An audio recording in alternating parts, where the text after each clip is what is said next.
Hey guys, I am here today to talk about Malone Dies, which is the second novel in Samuel Beckett's trilogy. Um, so, this isn't narratively connected to Malloy, but it does kind of build on the themes of Malloy, I think. Um, so, this novel tells the story, to the extent that it's a story, of Malone, who naturally is dying as the title says. Um, he is lying in a bed, possibly in a hospital, possibly in an asylum, possibly in a nursing home. We're not really told definitively, but he is writing this for us. So basically, this entire novel is just whatever comes to this dying man's head. Um, and there are three main components to this novel. First, the biggest is him discussing just the objects around him, the objects in his room, his bed, his pencil, his notebook, his walking stick, and his food, what food he's brought at this institution he's at, um, and just him expatiating on his thoughts and feelings about the objects around him and kind of what he kind of sometimes complaining about them, sometimes talking about how wonderful they are, sometimes worrying about what's going to happen to them, just all sorts of things. The next biggest part of this novel is him telling us the life story of this man, this other man who may be him from the past, maybe a man he knew, or maybe a complete fabrication, or maybe a combination of the three. But he basically tells the story from this man from when he was a teenager to when he's very old, and this man ends up in a place very similar to where Malone is at the beginning of this novel, which is sort of what leads you to believe that it might be him from the past, but it's left ambiguous, and I'm not going to go too much into that. But his life is told through just the mundane, everyday activities that happen. Kind of like, for example, the burying of a donkey is one of the stories. Or like him meeting a man who slaughters pigs, or the things that the guy's parents wanted him to do for his career, which didn't end up happening, it seems. So I think just it's kind of there showing us the futility, uselessness, meaninglessness of most of what goes on every day in people's lives. Um, so that's the second component, and then the smallest component is these philosophical meditations that go on occasionally, and he just makes a lot of observations about human existence, the meaning of life, the meaninglessness of life.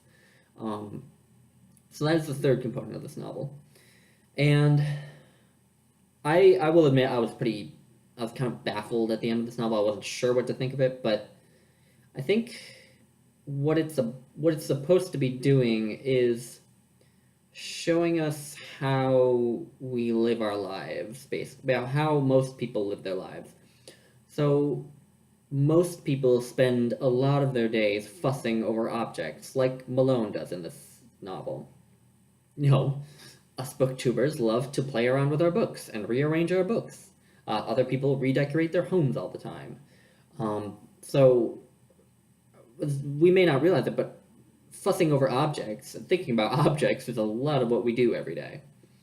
And then there is the actual activities with other people, which also occupy a lot of our minds and that take up a lot of our time. And, most of what we do every day doesn't end up having much meaning in our lives and doesn't end up having much cosmic significance, as most of the anecdotes in the story don't. And then every now and then, most people at some point in their lives stop to think about the meaning of life and the meaning of existence and things like that.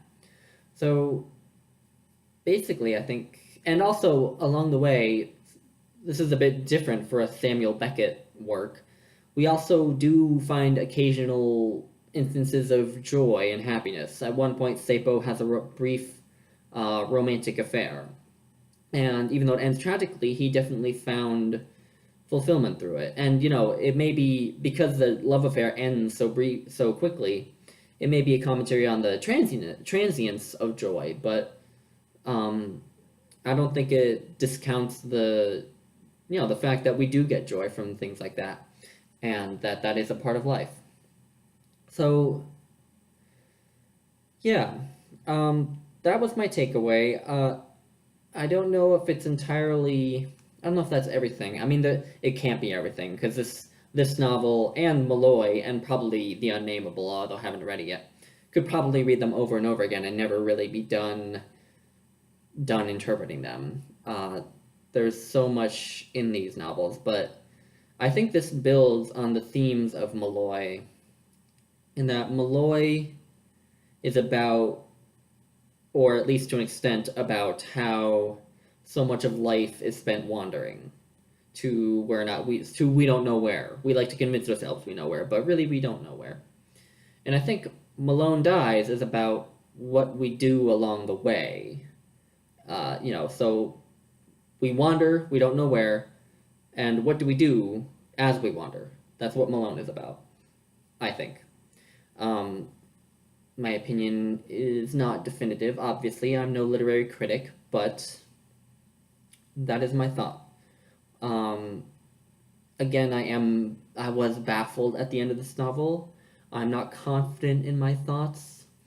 I feel like with both of these novels, I can't really say much without having reread them. So at some point in my life, I'll have to. Maybe I'll post a second book review for each of them after that, and give an updated opinion. Who knows? Um, but I would recommend it. It is very interesting, and I'm excited to start The Unnameable. So, yeah. If any of you have read this novel and have any thoughts or insights into it, I would love to hear. Um, if you want to find me elsewhere, I'm at Lucasius Books on Instagram and at Reading on an Iceberg on Tumblr. Um, Thanks, guys. Bye.